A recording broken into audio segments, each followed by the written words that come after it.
Hello my dear students, welcome to all. आज हम इस लेक्चर में यूवी स्पेक्ट्रोस्कोपी का नेक्स्ट टॉपिक पढ़ते हैं, क्रोमोफोर एंड ऑक्सोक्रोम। तो क्रोमोफोर और ऑक्सोक्रोम होते क्या चीज हैं? जनरली क्रोमोफोर हम पहले डिफाइन करते हैं। क्रोमोफोर होता क्या चीज है? Chromophore is the type of functional group.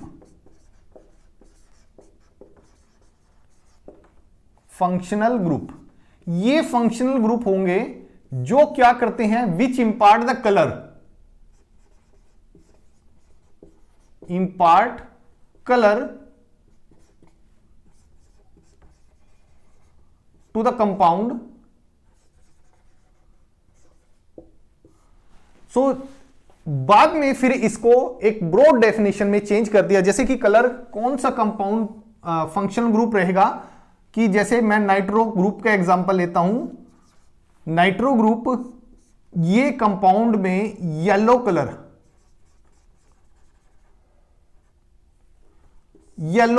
इंपार्ट करता है। मींस नाइट्रो ग्रुप होगा तो कंपाउंड जस्ट येलोइश कलर का होगा। सो बाद में फिर फर्दर हमारे पास फंक्शनल ग्रुप डबल बॉन्ड भी रहा, जैसे कार्बन कार्बन डबल बॉन्ड हो गया।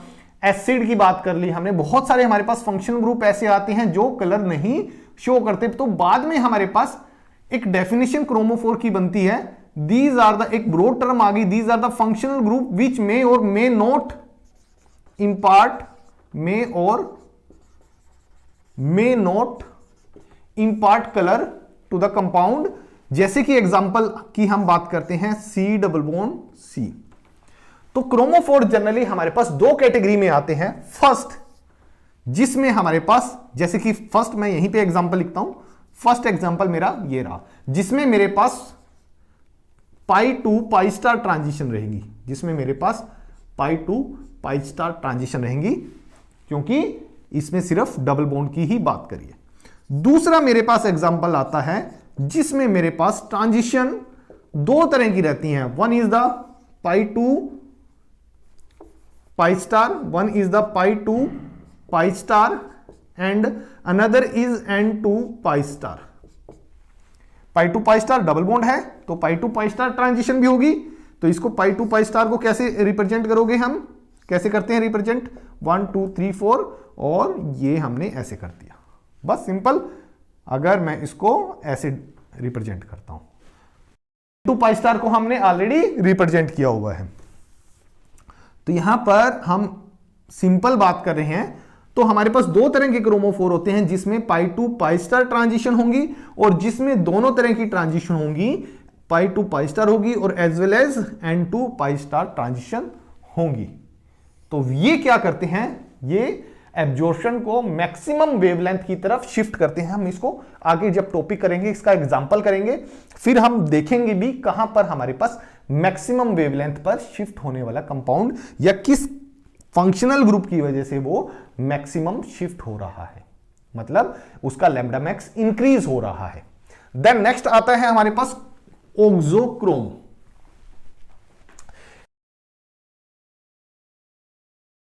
जब हम क्रोमोफोर के एग्जाम्पल पढ़ेंगे या ऑक्सोक्रोम के एग्जाम्पल पढ़ेंगे, या जब हम वुडवर्ड फिशर रूल पढ़ेंगे, तो हम क्रोमोफोर के एग्जाम्पल वहां पर डिस्कस करेंगे, कैसे हमारे पास लैम्ब्डा मैक्स इंक्रीज हो रही है। वो हम प्रैक्टिकली कैलकुलेशन से आइडेंटिफाई करेंगे कि हम न्यूमेरिकल एक सोल्व करेंगे, जिसमें हमारे पास अलग अलग क्रोमोफोर ऐड होंगे और उनकी लैम्ब्डा मैक्स हम कैलकुलेट भी करेंगे। वो इंपॉर्टेंट फैक्टर रहेगा। वहां पर हमको क्रोमोफोर का असली यूज पता लगेगा कि हमने यहां पर सिंपली बोल दिया, ये क्या करते हैं, शिफ्ट करते हैं किसको, लैम्ब्डा मैक्स को टुवर्ड मैक्सिमम की तरफ शिफ्ट करते हैं। तो ये चीजें हमको जब हम इसके न्यूमेरिकल करेंगे तब हमको बहुत ज्यादा क्लियर हो जाएगी। नेक्स्ट हम बात करते हैं ऑक्सोक्रोम की। ऑक्सोक्रोम क्या करते हैं? These are not chromophore, not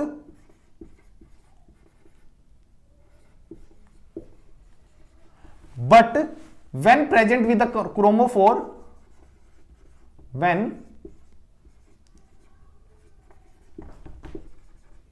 with chromophore,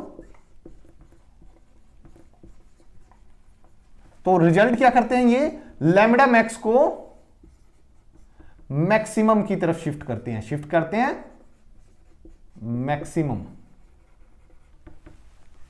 maximum की तरफ शिफ्ट करते हैं। तो कैसे शिफ्ट करते हैं, एक एग्जांपल लिखते हैं। बेंजीन, पहले मैं ऑक्सोक्रोम का एग्जांपल लिख देता हूं। ऑक्सोक्रोम मेरे पास एग्जांपल में मैं यहां लिख सकता हूं एक सिंपलेस्ट एग्जांपल NH2, यहां पर लोन पेयर ऑफ इलेक्ट्रॉन रहेंगे। अब इसकी जो लैम्बडा मैक्स रहेगी 255 रहती है। अगर मैं कहता हूं इस पर मैंने ऑक्सोक्रोम लगा दिया, आफ्टर ऑक्सोक्रोम अगर इस ग्रुप पर, बेंजीन के ग्रुप पर ऑक्सोक्रोम लगा दिया NH2 और ये लोन पेयर ऑफ इलेक्ट्रॉन, तो कंपाउंड में क्या होगा, प्लस आर इफेक्ट की वजह से हम जानते हैं कि बेंजीन में इलेक्ट्रॉन डेंसिटी इंक्रीज हो जाएगी। जो इलेक्ट्रॉन डेंसिटी इंक्रीज कर रहा है वो लैम्बडा मैक्स को भी इंक्रीज करेगा। जैसे कि हमने एक एग्जांपल लिखा था, double bond carbon carbon double bond, के बाद हमने एग्जांपल लिखा CH2 double bond CH double bond CH2 butene का, 1,3 डाइब्यूटीन का एग्जांपल लिखा था हमने। तो यहां पर हमारे पास नंबर ऑफ इलेक्ट्रॉन इस कंपाउंड में बढ़ रहे हैं, तो लैम्बडा मैक्स भी हमारे पास बढ़ जाएगी। यहां पर हमने लैम्बडा मैक्स लिखा 175 और यहां पर लिखा था हमने 215 नैनोमीटर। ठीक है, सो हम यहां पर हमने क्रोमोफोर ऑक्सोक्रोम लगाया, ऑक्सोक्रोम ने क्या किया, इसकी लैम्बडा मैक्स को इंक्रीज कर दिया, 280 होगी हमारे पास लैम्बडा मैक्स। तो लैम्बडा मैक्स 280 हो रही है, तो ये हमारे पास ऑक्सोक्रोम में अपने आप क्रोमोफोर नहीं होगा। मतलब क्रोमोफोर मतलब ये कोई डबल बॉन्ड या pi to pi star transition या N to pi star transition show नहीं कर रहा है, बट जब ये क्रोमोफोर के साथ या डबल बॉन्ड के साथ किसी फंक्शनल ग्रुप के साथ जब ये आएगा, तो ये अपनी जो कंपाउंड की जो वेवलेंथ होगी वो मैक्सिमम की तरफ शिफ्ट करता है। तो यहां पर ये क्रोमोफोर हमारे पास एक्सप्लेन हो जाता है। नेक्स्ट हम बात करते हैं intensity of absorption. Intensity of absorption में हमारे पास एब्जॉर्प्शन डिफरेंट टाइप से की रहेंगी हमारे पास, कि हमारे पास एक लाइट थी, लाइट जब किसी सर्टेन सॉल्यूशन के ऊपर या सैंपल के ऊपर डलती है, उसके बाद रिजल्टेंट हमारे पास एब्जॉर्प्शन ऑफ लाइट का फिनोमेना हुआ। एब्जॉर्प्शन ऑफ लाइट की वजह से हमारे पास वेरियस अलग अलग तरह की ट्रांजिशन होती हैं, उसमें हमारे पास लैम्बडा मैक्स जो हमारे पास वेवलेंथ है वो शिफ्ट हो रही है, कहीं ज्यादा होगी कभी वो कम होगी। तो हमारे पास 4 इफेक्ट आते हैं। बाथोक्रोमिक इफेक्ट, ये रेड शिफ्ट बोलते हैं, इसको क्यों रेड शिफ्ट बोलते हैं देखते हैं। हिप्सोक्रोमिक शिफ्ट या इफेक्ट, इसको ब्लू शिफ्ट बोलते हैं। हाइपरक्रोमिक इफेक्ट और हाइपोक्रोमिक इफेक्ट, इसको जानने के लिए हम एक छोटा सा एक डायग्राम बनाते हैं, जहां पर हम बात करते हैं लैम्बडा मैक्स और एनर्जी की बात करते हैं, इंटेंसिटी की बात करते हैं, ई मैक्स की बात कर दी हमने। सो इधर हमारे पास लैम्बडा मैक्स इंक्रीज हो रही है, लैम्बडा बढ़ रहा है, और इधर हमारे पास एनर्जी इंक्रीज हो रही है। सो हमने एक यूवी स्पेक्ट्रम ड्रॉ किया। इस पे हम ड्रॉ करते हैं कि हमारे पास ये इस तरह कुछ करके इंटेंसिटी को डिफाइन करेंगे कि बाथोक्रोमिक शिफ्ट, अगर जो वो यहां पर बाथोक्रोमिक शिफ्ट होगी, सिंपल मैं शॉर्ट फॉर्म में लिख रहा हूं, और यहां पर हमारे पास वेवलेंथ अगर जो हमारे पास लैम्बडा हमारे पास कम होगी तो हिप्सो, अगर एनर्जी हमारे पास कम होगी तो हाइपो, अगर एनर्जी ज्यादा हो रही है तो हाइपर। सो यहां से हमारे पास डेफिनेशन भी निकल के आती है। बाथोक्रोमिक इफेक्ट क्या हुआ, रेड शिफ्ट क्या हुआ, तो it involve the shift toward maximum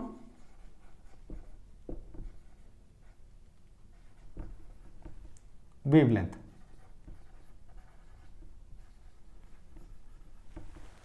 shift toward the maximum wavelength, तो ये रेड शिफ्ट हुआ।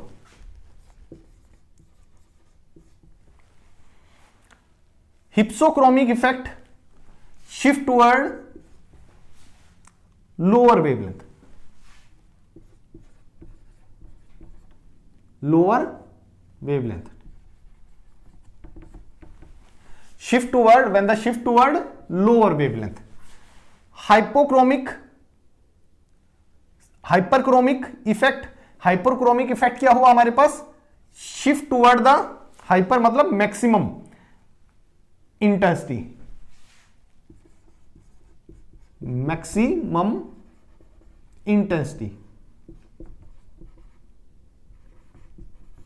यह हम एनर्जी की बात करते हैं।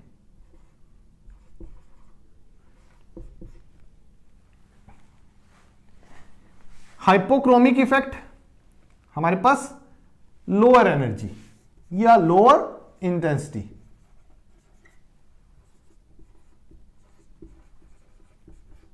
और इंटेंसिटी।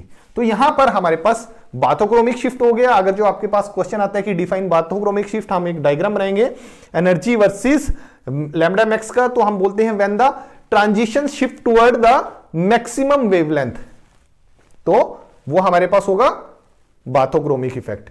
अगर जो वो लोअर वेवलेंथ की तरफ शिफ्ट हो रही है तो हमारे पास हिप्सोक्रोमिक। सो इसका एग्जांपल लिखते हैं, फर्स्ट टू हमारे पास इनका एग्जांपल लिखते हैं। मैक्सिमम वेवलेंथ की तरफ तो हमने बहुत सारे एग्जांपल पढ़े हैं, जैसे कि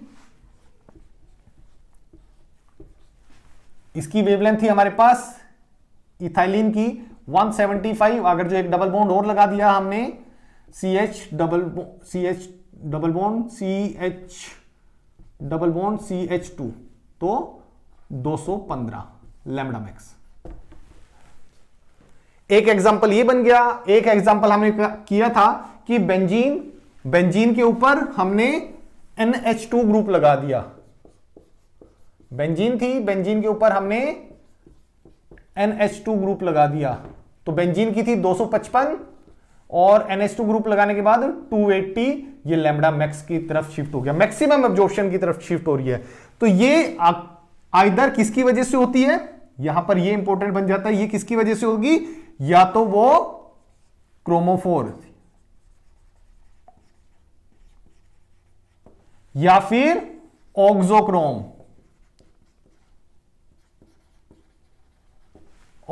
क्रोमोफोर या ऑक्सोक्रोम। और दूसरा हमारे पास एक लास्ट इसमें एग्जांपल बनता है, मैं नीचे लिखता हूं।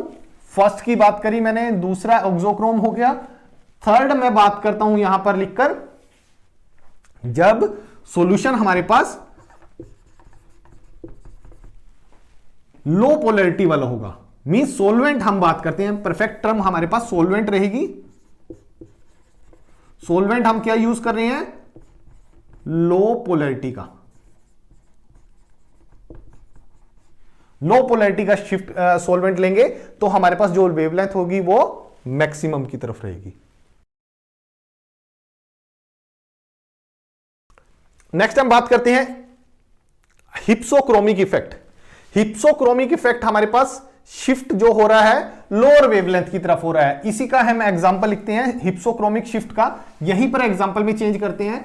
अगर जो हमने पहले बोला था कि बेंजीन के ऊपर NH2 ग्रुप लगा देते हैं तो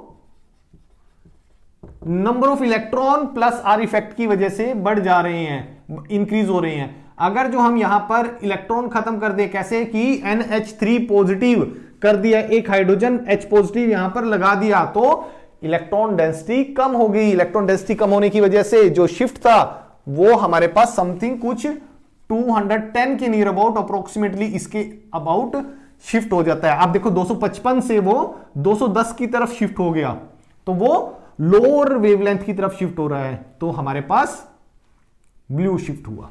तो ऐसे ही हमारे पास इसमें बहुत सारे एग्जाम्पल बन जाते हैं।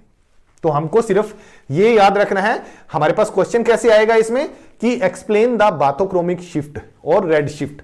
तो हम कहते हैं कि when the transition will take place and shift toward the maximum wavelength, तो हमारे पास रिजल्टेंट क्या होगा, वो बाथोक्रोमिक शिफ्ट होगा और रेड शिफ्ट हम उसको बोलते हैं। इसी तरह हिप्सोक्रोमिक शिफ्ट क्या होगा, ट्रांजिशन विल टेक प्लेस और शिफ्ट और to the of the transition towards the lower wavelength की तरफ हो जाएगा तो वो हिप्स होगी, हायर एनर्जी की तरफ होगा तो हाइपर होगा, और अगर जो लोअर एनर्जी की तरफ होगा तो हाइपोक्रोमिक शिफ्ट हो जाएगा। तो यहां पर हमारे पास इंटेंसिटी ऑफ एब्जॉर्प्शन का टॉपिक भी फिनिश होता है। यहां पर हमारे पास दो एग्जांपल बन जाते हैं बाथोक्रोमिक शिफ्ट के। कौन कौन से? वन इज द क्रोमोफोर और ऑक्सोक्रोम, और थर्ड एग्जांपल हमारे पास बनता है 1, 2 और थर्ड एग्जांपल हमारा पोलैरिटी का। पोलैरिटी हमारे पास लेस होनी चाहिए।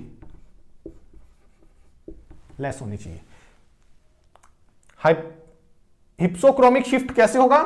जब NH2 था हमारे पास, उस पर H पॉजिटिव लग जाएगा, तो वहां पर हम कहते हैं कि 255 की बजाय वो 210 में शिफ्ट हो रहा है। जितना भी हमको इतना लेंथी टॉपिक लगा, ये टॉपिक उतना लेंथी नहीं है। एक्सप्लेन करने में, हर एक फैक्टर एक्सप्लेन करने में थोड़ा सा टाइम लग रहा है, बट जब आप टॉपिक को पढ़ोगे, सिंपल एक डेफिनेशन लिखनी है इस टॉपिक के लिए और उसके 2-3 एग्जाम्पल लिखनी है। इसी तरह इसको डेफिनेशन को पढ़ोगे, इस डेफिनेशन को लिखोगे, उसका एक एग्जाम्पल लिखना है, बस बात खत्म। और एक आपको ये डायग्राम बनाना है। नेक्स्ट टॉपिक की हम बात करते हैं सोलवेंट इफेक्ट। यूवी स्पेक्ट्रोस्कोपी में सोलवेंट का क्या इफेक्ट रहेगा?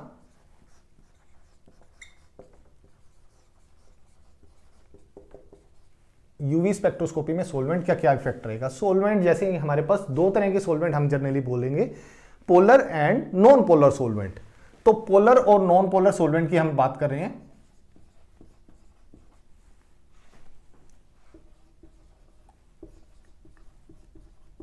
Polar and non polar solvent. Polar solvent की वजह से, सोलवेंट की वजह से क्या होगा? जो कंपाउंड और सोलवेंट की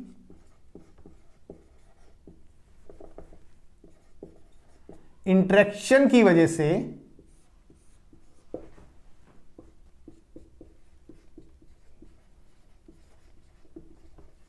सोल्यूट, कंपाउंड और सोलवेंट की इंटरेक्शन की वजह से जो स्पेक्ट्रा होगा उसमें चेंज आएगा। कैसा चेंज रहेगा? अगर जो वो पोलर सोलवेंट रहेगा तो वो कंपाउंड के साथ इंटरेक्ट होकर, अगर जो पहले एक फाइन स्पेक्ट्रा आ रहा था, सपोज कुछ इस तरह का स्पेक्ट्रा होगा, तो वो पोलर सोलवेंट की वजह से, जैसे कि मैं वाटर की बात करता हूं, तो वाटर में वो डैश डैश डैश डैश, जैसे कि ये एकदम स्मूथ स्पेक्ट्रा बनेगा, जो फाइन लाइंस थी वो स्मूथ हो जाएंगी।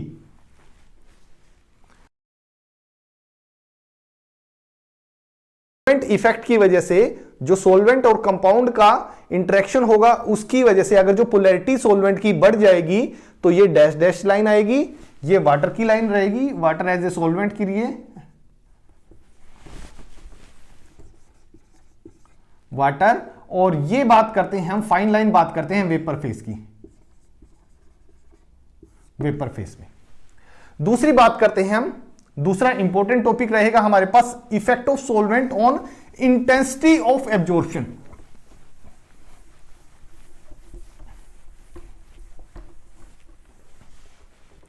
On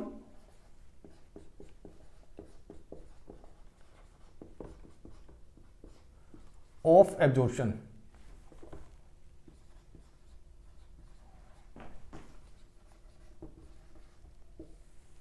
intensity of absorption, effect of solvent. तो हमारे पास दो तरह की ट्रांजिशन जनरली हमने पढ़ी है कि N2 पाई स्टार, और दूसरी हमने पढ़ी है पाई टू पाई स्टार ट्रांजिशन। सो हम पहले बात करते हैं N2 पाई स्टार ट्रांजिशन में इफेक्ट ऑफ सोलवेंट क्या रहेगा। अगर मेरे पास ये N2 पाई स्टार ट्रांजिशन रही, सो मैं बात करता हूं नॉन पोलर सोलवेंट में बहुत ज्यादा इफेक्ट नहीं रहेगा, जो नॉर्मल रहेगी हमारे पास। तो नॉन पोलर में हमारे पास जो ट्रांजिशन रहेगी वो नॉर्मल रहेगी, क्योंकि कंपाउंड ने सोलवेंट के साथ कोई इंटरेक्शन करी नहीं है, तो उसके बाद हमारे पास जो नॉर्मल ट्रांजिशन रहेगी, बट जैसे ही हम पोलर सॉल्वेंट यूज करते हैं, पहले मैं इसका एग्जांपल लिखता हूं। एग्जांपल क्या बनेगा इसका एग्जांपल हम जानते हैं C double bond O। Polar solvent में सबसे सिंपलेस्ट एग्जांपल ले लेता हूं वाटर। वाटर को मैं थोड़ा सा एक्सपेंड करके लिखता हूं। वाटर ऑक्सीजन के साथ हाइड्रोजन बॉन्डिंग बनाएगा। हाइड्रोजन बॉन्डिंग बनाने की वजह से क्या होगा, जो नॉन बॉन्डेड इलेक्ट्रॉन थे उसको वो स्टेबलाइज कर देगा। स्टेबलाइज मतलब उसकी एनर्जी कम कर देगा, उसको स्टेबलाइज कर देगा। तो जो पहले एनर्जी थी हमारे पास यहां, वो स्टेबलाइज होने के बाद यहां पर कम हो जाएगी। पोलर सॉल्वेंट में ग्राउंड स्टेट मेरे पास नॉन बॉन्डेड इलेक्ट्रॉन कुछ इस तरह आएंगे। नॉन पोलर, अब इसकी बात करते हैं हम एक्साइटेड स्टेट में। एक्साइटेड स्टेट में क्या रहेगा कि अगेन वही कार्बोनिल हमारे पास एज इट इज रहेगा। तो ये एक्साइटेड स्टेट की बात करी। यहां पर वाटर हमारे पास सेम ऐसी था। सो हाइड्रोजन बॉन्डिंग बनाएगा, ऑक्सीजन पर इलेक्ट्रॉन की डेंसिटी कम रहेगी, कम शिफ्ट हो रहा है, तो ये जो पाई स्टार थी वो कम स्टेबलाइज होगी as comparatively non bonded electron की कंपैरिजन में।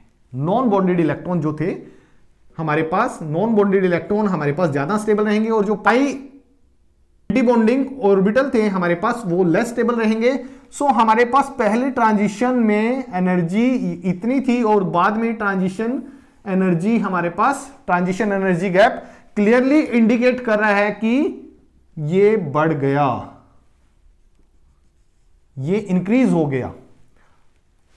तो जब हम बात करते हैं नॉन पोलर सॉल्वेंट की, N2 पाई स्टार ट्रांजिशन में ये इफेक्ट नहीं करता, बट जैसे ही हम पोलर सॉल्वेंट की बात करते हैं, जो N2 पाई स्टार ट्रांजिशन होगी, सो वो ज्यादा बढ़ जाएगी, एनर्जी ज्यादा देनी पड़ेगी। और शिफ्ट कहां पर हो रहा है, जब एनर्जी ज्यादा होगी तो लैम्बडा मैक्स कम होगा। एनर्जी मैं यहां पर लिखता हूं, एनर्जी मोर और lambda max less, lambda max less lambda max हो जाएगी। और लेस लैम्बडा मैक्स मतलब ब्लू शिफ्ट। यहां पर हमको क्लियर हो गया कि पोलर सॉल्वेंट ने क्या किया। अब इसमें लिखेंगे कैसे हम कि नॉन बॉन्डेड इलेक्ट्रॉन थे, जो n इलेक्ट्रॉन थे, वो हमारे पास पोलर सॉल्वेंट ने मोर स्टेबलाइज कर दिया, और पाई स्टार जो एंटी बॉन्डिंग ऑर्बिटल था हमारे पास, उसके इलेक्ट्रॉन को लेस स्टेबलाइज किया। यहां पर मैं लिखता हूं लेस स्टेबलाइजेशन,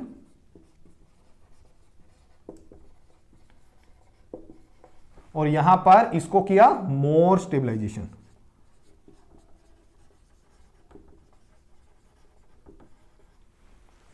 मोर स्टेबलाइजेशन की वजह से जो एनर्जी गैप था वो इंक्रीज हो गया।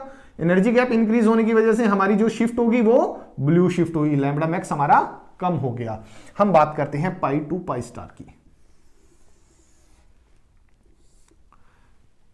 ये गैप था हमारे पास पाई का और पाई स्टार का, non polar solvent.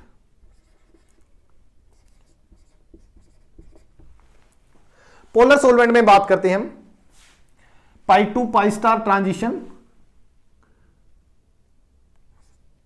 C double bond C। तो मैं इसको इन टर्म ऑफ इलेक्ट्रॉन लिखता हूं, एक बॉन्ड को। जब ये वाटर में रहेगा, वाटर में रहेगा तो कोई पोलैरिटी नहीं थी, पोलैरिटी नहीं थी तो बहुत कम इंटरेक्शन हुई। बहुत कम इंटरेक्शन की वजह से ये अगर जो स्टेबलाइज भी हुई है तो ये वेरी वेरी लेस स्टेबलाइजेशन होगी। यहां पर पोलर सॉल्वेंट, तो मैंने लिखा लेस स्टेबलाइजेशन। पाई स्टार की बात करता हूं। पाई स्टार मेरे पास कुछ इस तरह रहेगा, C सिंगल बॉन्ड, और ये मेरे पास कहीं ना कहीं पोलैरिटी थोड़ी सी इंक्रीज हो जा रही है इसकी, और कुछ बॉन्डिंग ये इस तरह रहेगी। बॉन्डिंग की वजह से ये ज्यादा स्टेबलाइज हो जाएगी और ज्यादा स्टेबलाइज होने की वजह से ये कुछ ऐसे रहेगा, मोर स्टेबलाइजेशन। मोर स्टेबलाइजेशन की वजह से अब क्लियरली इंडिकेट कर रहा है यहां पर जो पाई टू पाई स्टार ट्रांजिशन थी नॉन पोलर के केस में, और जब हम पोलर के केस में जाते हैं तो यहां पर एनर्जी गैप कम हो रहा है। यहां पर तो ज्यादा हो गया था, यहां पर एनर्जी गैप क्या हो गया, एनर्जी गैप लेस हो गया। तो लैम्बडा मैक्स मोर ज्यादा हो जाएगी। और शिफ्ट कौन सा होगा, यहां पर ब्लू शिफ्ट था तो ज्यादा लैम्बडा मैक्स के लिए रेड शिफ्ट। सो यहां पर effect of polar solvent on the intensity of absorption वाला टॉपिक हमारे पास कंप्लीट हो जाता है। एक बार मैं दोबारा रिवाइज करता हूं। अगर जो मेरे पास N2 पाई स्टार ट्रांजिशन थी तो उसमें मेरे पास नॉन पोलर सोलवेंट में कोई इफेक्ट नहीं था। जैसे ही हमने पोलर सोलवेंट यूज किया तो N जो नॉन बॉन्डेड इलेक्ट्रॉन थे वो मोर स्टेबलाइजेशन हो गया उसका, और पाई स्टार का लेस स्टेबलाइजेशन हुआ। तो उसकी वजह से हमारे पास जो गैप था इंक्रीज हो गया। इंक्रीज होने की वजह से एनर्जी हमको ज्यादा सप्लाई करनी पड़ेगी, ट्रांजिशन के लिए एनर्जी ज्यादा सप्लाई करनी पड़ेगी। सो हमारे पास लैम्बडा मैक्स था वो लेस हो गया, लेस लैम्बडा मैक्स की ही ज्यादा एनर्जी रहेगी और ब्लू शिफ्ट हमारे पास हो जाएगा। फिर हम बात करते हैं पाई टू पाई स्टार की। पाई हमारे पास लेस स्टेबलाइजेशन होती है पाई की, और पाई स्टार की ज्यादा स्टेबलाइजेशन होती है। इसकी वजह से जो एनर्जी गैप था वो हमारे पास कम हो जाता है। कम होने की वजह से एनर्जी हमको कम देनी पड़ेगी, तो लैम्बडा मैक्स हमको ज्यादा देना पड़ेगा, और हमारे पास जो शिफ्ट निकल के आता है वो हमारे पास रेड शिफ्ट आता है। तो ये था हमारे पास, और ये बहुत इंपॉर्टेंट टॉपिक है और बहुत बार पूछे जाने वाला क्वेश्चन बनता है। तो यहां पर हमारे पास इंटेंसिटी ऑफ एब्जॉर्प्शन वाला टॉपिक भी फिनिश हो जाता है। तो आज के लेक्चर में इतना ही। Thank you.